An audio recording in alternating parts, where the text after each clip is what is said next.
discuss here in a minute. Also, this is a typical agenda for us. So these are things that the board regularly discusses and how we orchestrate the organization. So we'll just start it off. Since this is not a typical board meeting, we actually will not be approving the meeting minutes, but I did want to ask Anselm if he is willing to go ahead and give a quick summary, and I believe he has some other actions he'd like to make note of. I don't know about a quick summary. I don't have the old ones in front of me. We will be approving them at the next board meeting. I guess they're here, so if people want to take a look. Basically, we did a typical financial report. Everything looked good. A little bit of discussion on that. Most of the attention was on the conference. Chris's work on that is reflected in the notes, and various other initiatives that we've been working on, including the colleague conversation, the diversity internship, and the work that we've done with the Missouri Humanities Council. The points I did want to include for the record today are that there are board actions between that last meeting and this meeting that I'd like reflected in the minutes. The board approved the memorandum of understanding for the program manager position that we're looking to fill in conjunction with the Missouri Humanities Council, and that was approved in early August 5th. There was a statement on the removal of the Making History traveling exhibit from the Capitol. That statement was approved on September 8th and then subsequently sent out. And then we approved a sort of ad hoc voting, electronic voting regulation for this one meeting, since we're still sort of in between officially doing virtual meetings. And that was approved by the board on the 18th of September. That's all I have. Thanks, Anselm. So as we just mentioned, we will approve these. The board meets quarterly, and our next meeting is in January. So we will actually officially approve these minutes at that time. Okay, a quick financial report from Linda Indersby. Yes, just a couple main points there. This is through the end of September, the end of last month. We have met our dues and membership goal for the year, which I think, considering the way things are going, that's fairly good that we've actually made that membership goal. So I was very happy about that. We're likely going to be down on fees for the annual meeting, but we're also down on costs since it is virtual. So I think that will offset. There are a couple things. Our membership management software went up about $300 a year. And so that's one thing that's a bit different than was originally budgeted. That cost came through and it has gone up substantially from previous years. So it's showing as over budget there. The reason for the large budget, the balance right now, is for the money that came through. Anselm had mentioned the memorandum that we signed with Missouri Humanities Council, but that funding is mostly for things that are going to be happening next year and not on this year's budget. I believe some of the costs for the program manager may happen in this year, but most of the other funds are for the 2022 meeting, 2022 workshops, 2022 diversity internships. So a large portion of that balance that's showing right now is actually for things that will happen in 2022. But that's a substantial change from previous year's budget, is that large amount of funding that is coming from, that came from the Missouri Humanities Council. Thank you, Linda. Do we have any questions on the budget? Okay. I do not see Sarah Buchanan on our call today.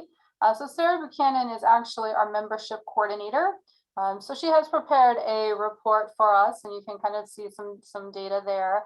It looks like she, as you can see here, she's got total membership is at a new peak with some new institutional members, as well as some regular individuals as in addition to that. So right now it looks like our count is about 175 members.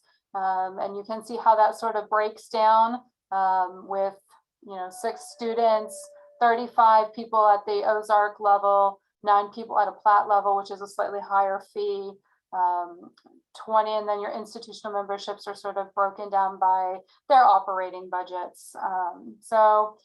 I appreciate Sarah's work on here. She does actually have a few other highlights, and one of them is retention. So making sure that we continue to connect with people and share the opportunities that could be had through joining our organization. So word of mouth is always the best method for marketing, I say. So make sure you continue to promote our organization and share with people the opportunity to join and participate in the conferences and the workshops and the other continuing education things that we offer. We also have a diversity internship. We'll talk about that in just a minute, and are looking to develop some other opportunities to do outreach to the state members. So we do have some websites, 2 of them. If you're interested in learning more about MAMA or want to share it with others, it is important to kind of note at the moment we have 2. That's very cumbersome. We're aware of that. That is one of the things we would like to change in the near future. And we hope to just kind of come down one consolidated and very graphically pleasing website that still serves all our needs. So do I have any questions regarding membership? Awesome. So we're just flying along here. I wanted to ask Linda and maybe Sarah too, or anyone else who attended, Christopher Gordon, who attended the Advocacy Day. So as you know, the American Alliance of Museums annually hosts an Advocacy Day on the Hill. And it's actually a really awesome opportunity for people to get involved in the field and to really share our stories with the legislators, the federal government, advocate for funding for museums, particularly from various organizations. And so there's a lot of training that's involved in this, and it's a really tremendous opportunity. So I'd ask Linda to maybe say a few words about how the Advocacy Day was handled this particular year. And, we were able to send a lot of people, and I think it was an event well attended. So Linda, Chris, or Sarah, would either of you like to jump in? I'll go ahead and start. We did have more people from Missouri participate this year than any previous year. And that was an advantage of doing it virtually as opposed to in person. The cost was down, and MAMA graciously paid to register a number of people. I think we had at least 10 people joining various meetings. And I think it went really well. And I think that gave us more people trained in advocacy in the state for going forward on the federal level, but also hopefully to start working on the more on the state level as well. They have started having monthly calls for Advocacy Day 2022. And I've been in on the first one of those. They've set a date for that, which is February 28th to March 1st. They, however, have not yet determined whether it will be in person, virtual, or some kind of combination. So they are in the midst of trying to make that decision as soon as possible for 2022, but they have not yet made a final decision on the format for 2022. And I don't know, I know for Chris, this was his first year doing it. I don't know if he or Sarah have any comments to add.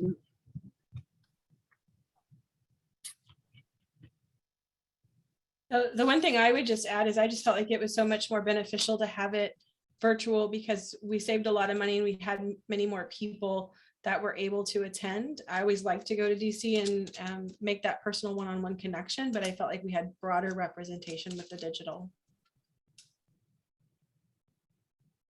And like Linda said, this was my first time, so it was a learning experience for me, but I think the virtual aspect of it did help.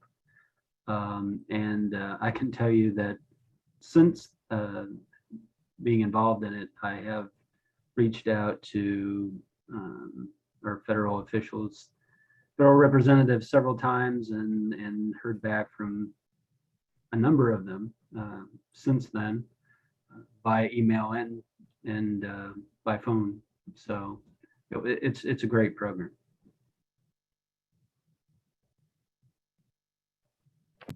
All right, well, I really appreciate all that Linda has done to orchestrate our involvement with Advocacy Day over the years. I think she does a fantastic job of making sure we get those opportunities and the training that we need. I went this past year, but the first time that I went, one of the things that really struck me was the opportunities for professional development, that AAM does a really good job of making sure that you're prepared to go talk to the legislators and to really learn how to advocate for the museum profession. So if anybody is interested, I'd strongly encourage you to participate. It's a cause worth being part of. So thanks, Linda, Chris, and Sarah. Appreciate it. All right. We have a few educational initiatives that I wanted to talk about, but before I do that, I think I'm going to skip around just a minute. And I want to go ahead and go to number 7. So I want to talk a little bit about our collaborations with the Missouri Humanities Council, because this actually feeds into the educational initiatives that are the upcoming discussion on that. We've been working very closely with the Missouri Humanities Council. I don't know, many of you probably know they were our primary funding agency for a number of years. They've really been the ones who have sponsored the conference and all of our associated, other programming that we're able to offer throughout the year. And in conversations with Steve Belka, who is the executive director for the Missouri Humanities Council, I mentioned to him that we really had several needs.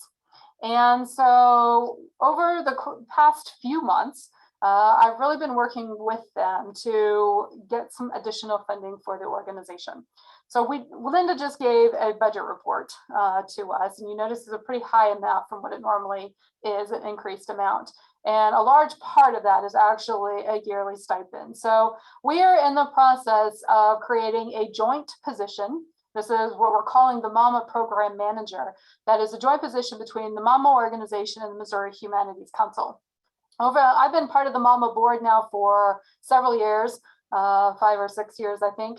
And it's interesting to me that how many people pointed out that, in order for this organization to develop capacity, to really help grow our membership, provide workshops, and to really kind of sustain the outreach that we would like to do, we really need to have somebody who can be dedicated to this. This is a great board, all volunteers, which can be both a good thing and a little bit challenging as people try to juggle their full-time jobs and the requirements to kind of help keep MAMA growing.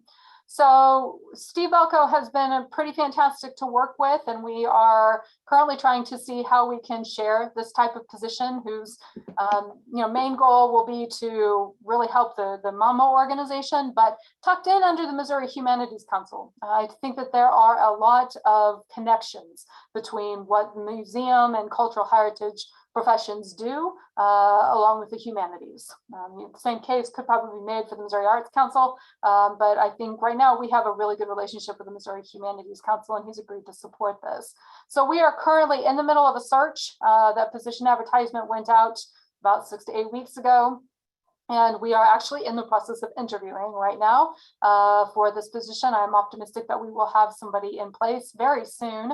And this individual will be kind of helping us with some of the things that we've been talking about over the years. So developing one website, thinking about how we can improve in our membership and grow our membership, helping with the marketing and the social media, the things that we really need to be able to stay in conference planning. So some of the things that our board members have been graciously giving up many hours to being able to do, that we're hoping to offset that just a little bit.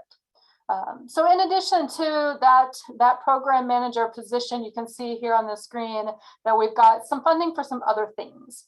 So the annual conference, we hope to have another strong one next year as well. I'd like to kind of be able to think about some workshops, some additional workshops we might be able to offer. We offered one with the NEDCC earlier this fall. It was pretty well attended. I think a lot of people appreciated that.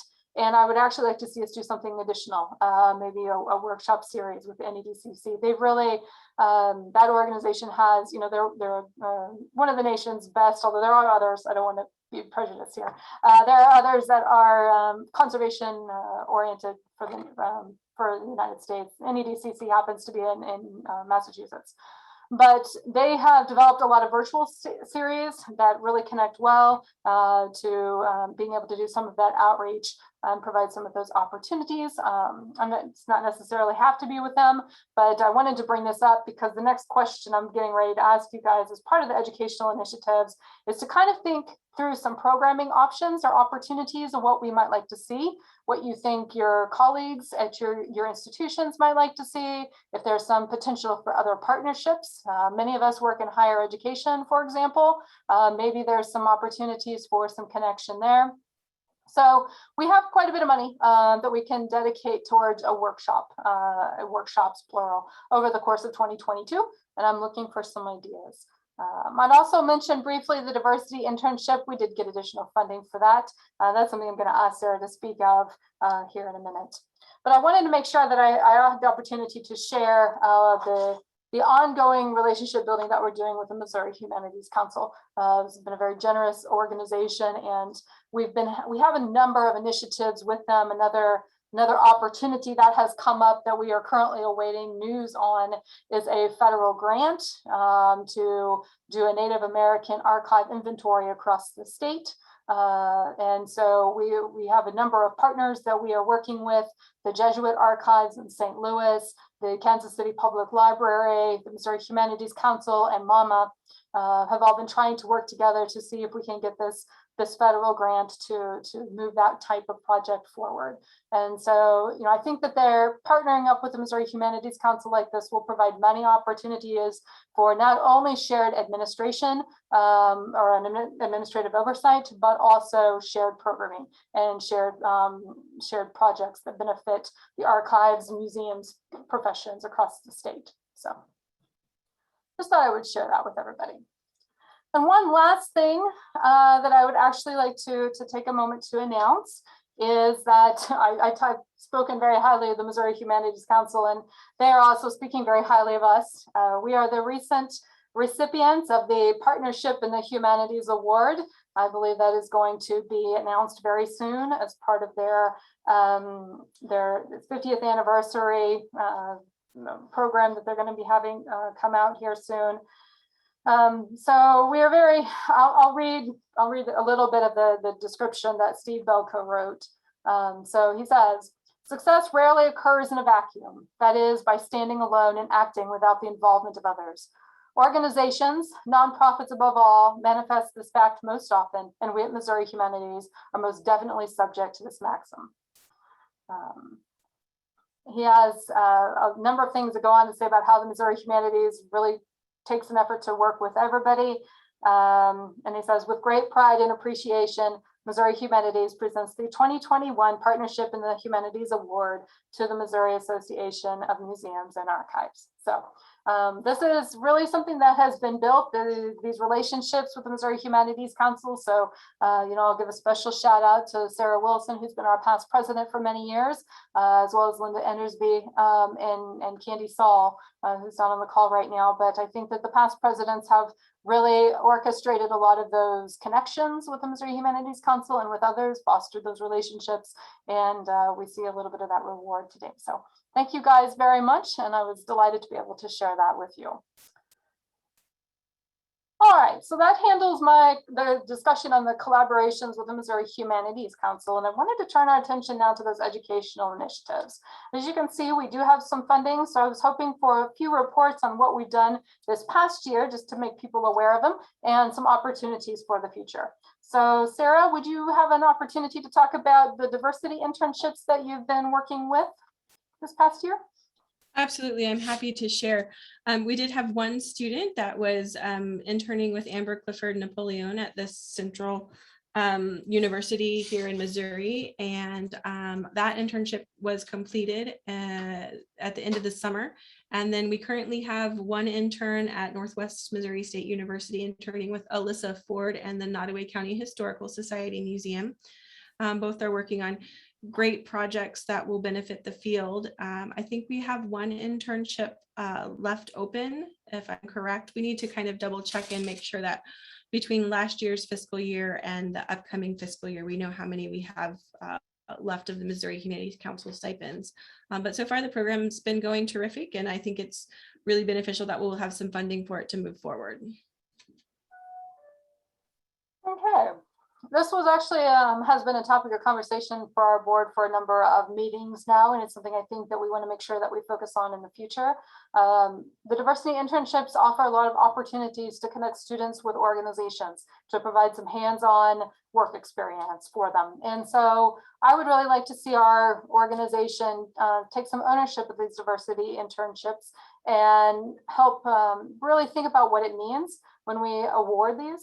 So what does it mean to an organization that, you know, we have these opportunities to work in museums? So we need a little bit of clarification on our description and our definition of what exactly we are calling a diversity internship, how this contributes to diversity, equity, and inclusion across the field, and really helping, and this is something I really hope that program manager can help us work through, is how do we match up the organizations with the students.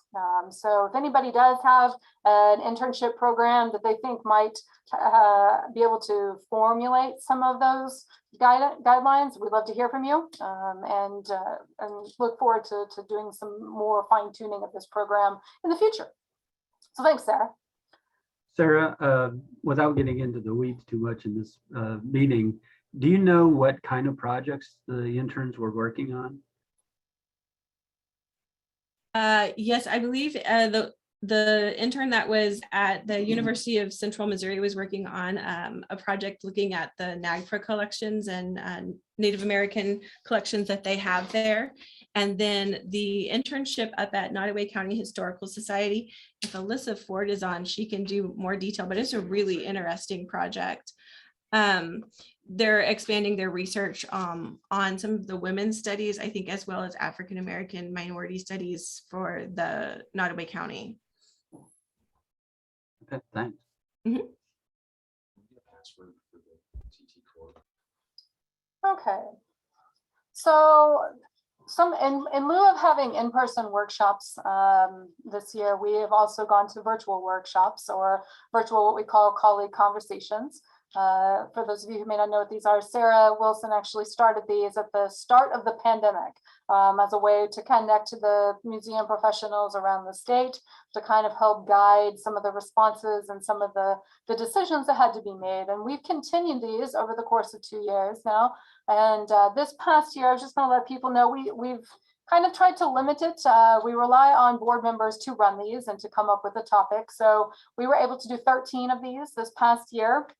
And if my math is correct, I believe we had about 514 people participate in those colleague conversations over the course of the year. So they ranged in topic, you know, from the Missouri State Archives and crowdsourcing transcription projects. Sarah Wilson did one on the St. Joseph Museum on the new cataloging system called Catalog It. We sponsored a workshop actually with the NEDCC on risk assessment and writing a disaster plan. That was fairly well attended. So we did some things on emergency preparedness. We had a session on NAGPRA. There was a great session from the Nelson Atkins on the virtual visiting and how they've fostered a virtual connection with that museum. So these are on our website if you're interested in looking at all of them. But I wanted to thank all of the board members for giving up their time and talents to organize and help run these colleague conversations. It is something I really hope we continue in the future. They are well attended, and they're a great way to share exactly, you know, what not just what your museum is doing, but what the museum profession is doing. So what kind of skills, what kind of talents can you share with others? We'll be putting out a call for these, and as always, if you are interested in participating, just send me an email, and we're happy to schedule something. I do hope we have one more this year. We haven't scheduled it yet, but we have been in conversations with Stuart Hines, who is the director for the UMKC LGBTQ collection that they have down there. I'm sure many of you are aware that they were the curators of the exhibit that was recently removed from the state capitol. And Stuart has reached out to our organization to say, well, how can we foster some conversations about this? How can you help us talk about how we can preserve our stories and tell our stories particular to that community? And so we would like to schedule a colleague conversation with him in the very near future, hopefully before the end of the year.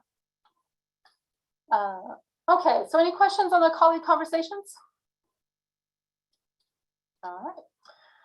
I do want to talk, and this is to have this a little bit open-ended, is to talk about the conference next year and or any additional programming that we might be able to offer. This is the second year that we've run the conference as a virtual experience. I know we've been talking about this a little bit, although it's been about a year now, as to, the COVID experience really has changed the way people do a lot of outreach. And I am curious to hear from the people on this meeting today. Do you have a preference for the type of format going forward?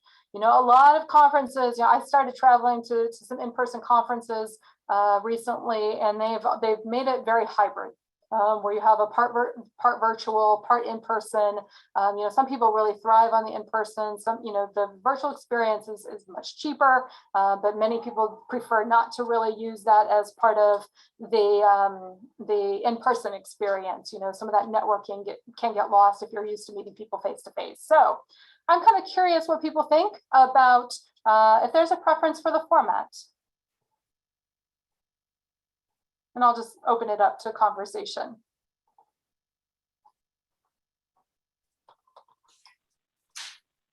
Well, I think the virtual is obviously less expensive and more convenient, but I really prefer in person. Okay. I'm really tired of everything being virtual.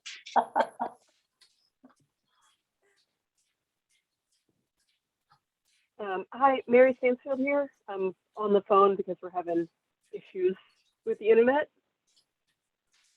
Can you guys hear me? Yes. Yes. Yeah. Yeah, okay, great.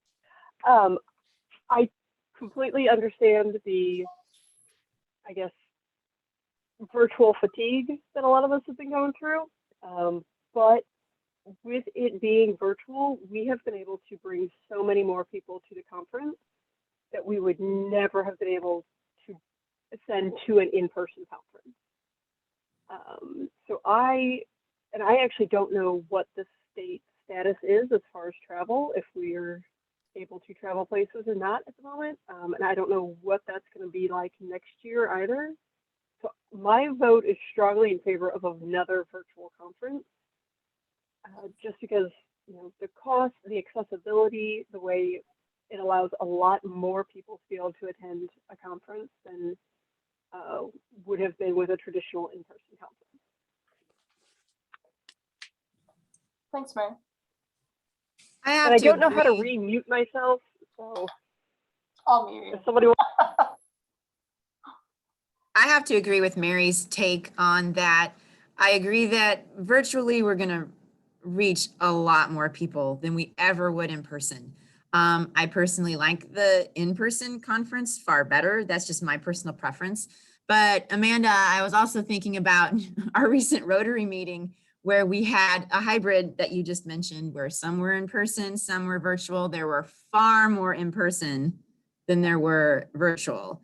And I don't know if that would carry through if we, offered a hybrid type of conference next year. It would be interesting to try, certainly. I also agree that virtual is a lot cheaper. But once again, I guess I'm just old fashioned. I still like the in-person thing. I just like speaking to people in person, talking to them and reading their body language. And I just think it's a easier way to make connections personally. But I certainly see the advantages of the virtual conference. I don't know what all the tech challenges would be on a hybrid, but it seems to me that that is really the best of both worlds. And you know, I think we have benefited so much from people, and especially in smaller museums that aren't able to travel, they can't afford it, and you know, they can't always take the time and so forth to get away. But so being able to give them that, to maintain that virtual option, I think would be very, very beneficial to them. But at the same time, you know, it's great. It would be great to see everybody again in person. So, you know, if we can somehow pull it off, I think the hybrid is the way to go. I would agree too that we really do need to continue to maintain some sort of virtual option. I mean, backing up what Mary said, we sent like 10 or 11 people to the conference this year. And if it's all only in person, it 2 would probably be the maximum number of people who'd be able to attend in person, just cost wise, from our institution. But also, since we're going to try to push getting other institutions and memberships growing, some of those smaller institutions, it's going to be so much easier if people with small budgets can send people without actually having to pay travel and hotel, which is the biggest cost of the conference.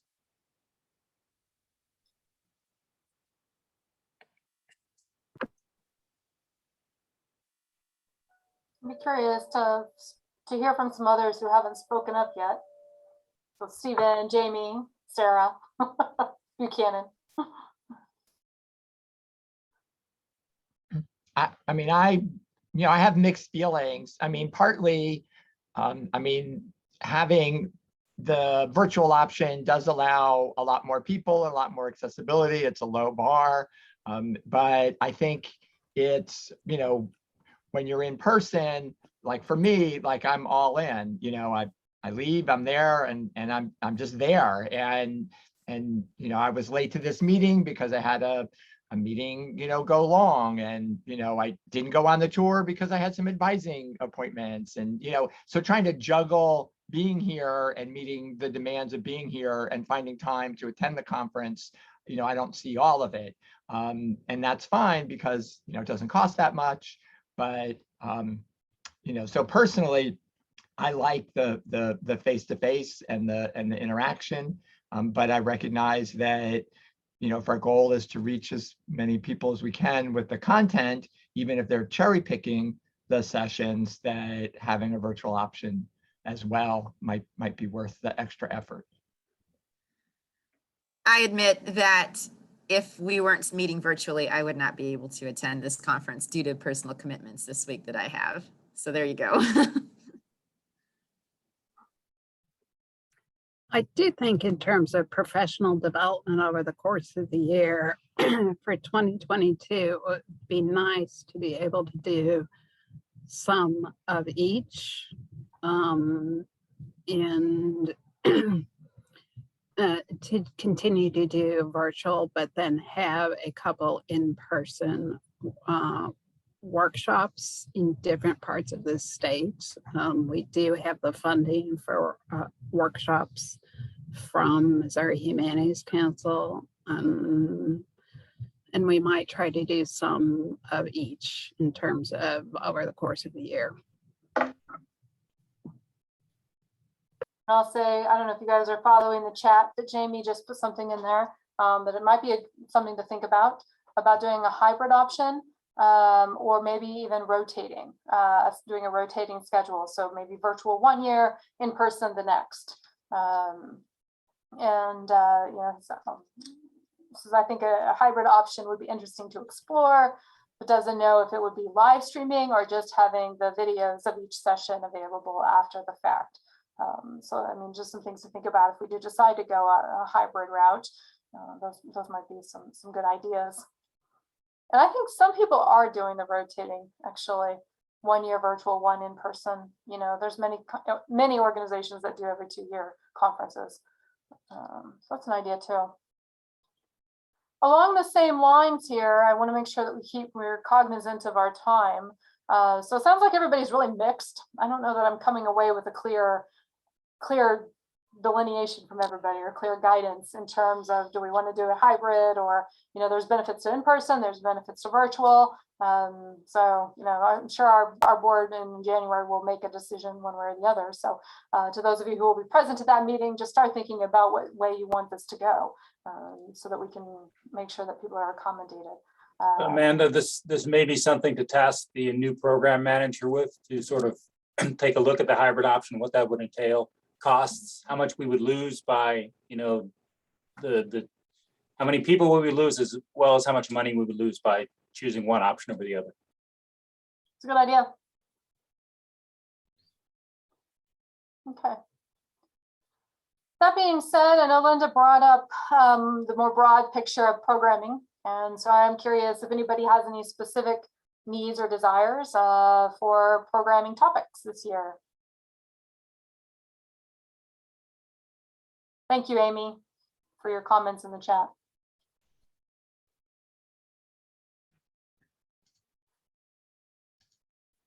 Any ideas on some topics that we'd like to see covered? I myself had thought about the NEDCC, as I mentioned before, in terms of conservation and preservation. They have a wide variety of topics I think that we could choose from, and we can get a little more specific about that. So are there some others that people might have?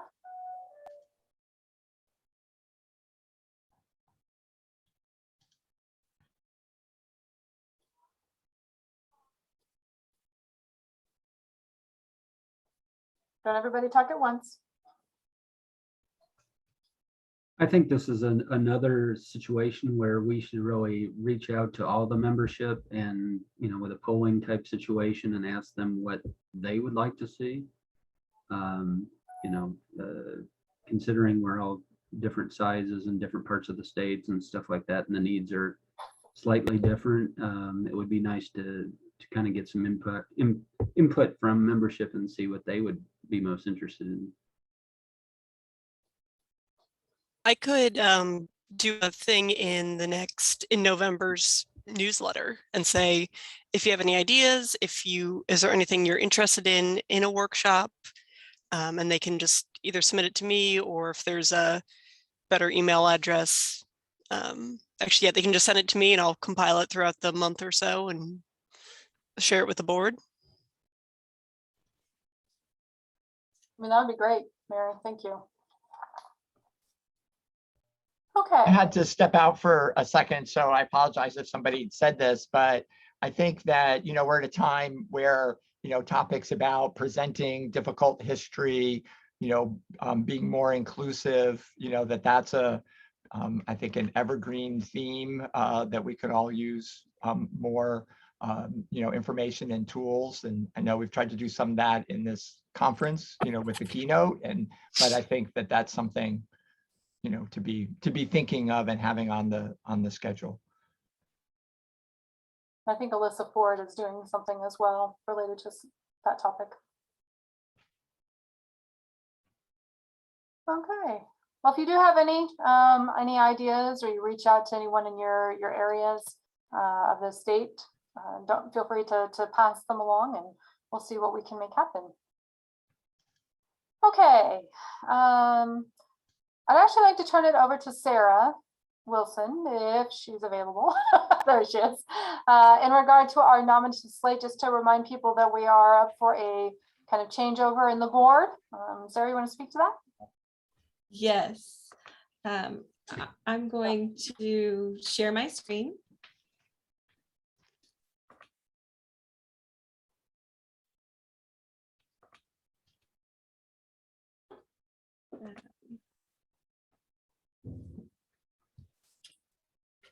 So the nominating committee has met, and thank you, Jamie and Candy, for helping with this. I think we have a very good slate of candidates. As you can see, we have nominated a new treasurer, which would be Brittany Schelt, and then Christina Miller will be moving into the secretary's position. We are suggesting that Alyssa Ford continue as our Northwest representative for another 2 years. Amanda Langendorfer will be appointing Connie Yin to our Southwest representative position to replace Lindsay Young. Lindsay's moved on to a new position. And then our St. Louis rep, Lois Conley, has agreed to fill that position. And then that will move Linda Endersby to an at-large position and Faye Dant of Jim's Journey, Hannibal, Missouri, to an at-large position as well. So we are making that recommendation to the board. I think the board has accepted that recommendation and it's going to go before the membership. So you should have, all members should have been sent a link, and that link is out, and the voting will go until 11:59 on Thursday. And then once those votes are tallied, we'll send out the results of that vote in the next newsletter. Thank you, Sarah. I'd like to thank Sarah and the nominating committee for putting together a great slate of board members. I'm hopeful that we'll have a good year ahead of us.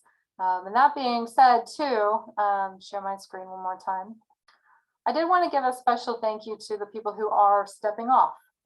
Anselm has donated many hours of time as our secretary for several years now. So Anselm, I just want to give you a thank you for all the work that you've done with the Mama board. I hope you continue to still be involved. Yes, I see Stephen giving applause. Yes, thank you so much, Anselm. You've been phenomenal to work with, and it's been great to get to know you. And like I said, I hope you still continue to have a relationship with the board and the organization. Also, I want to thank Sarah Wilson, our outgoing past president. Sarah has been instrumental in the organization and the success of the Mama group. We could not have done so much without her, and I'm so pleased to have had the chance to have worked with her over the past several years now, I guess, that it's been. So Sarah, thank you for all that you've done for our organization. Again, same thing to you that I said to Anselm. I hope you still stay in contact with the Mama board and the organization and still continue to be a vital part of it. So thank you for all your service.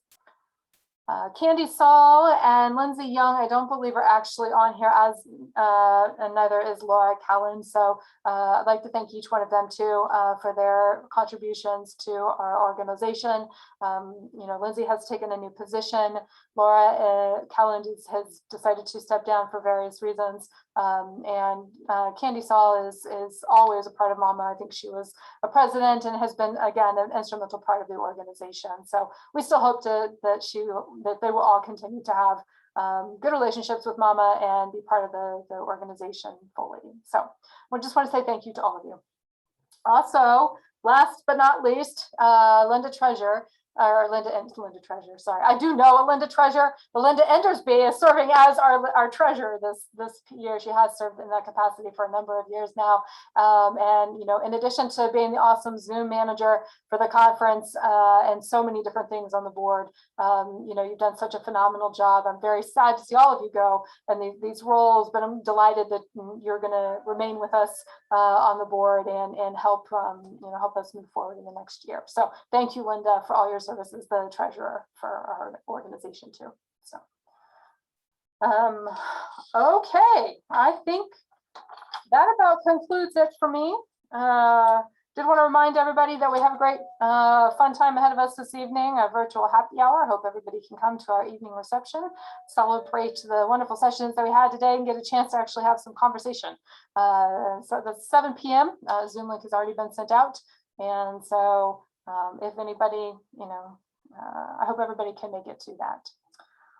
Is there any other comments, conversation topics you'd like to talk about, or shall we just conclude? All right, I hear nothing, so I just want to say thank you guys for coming today. Don't forget our next session starts at 2:45.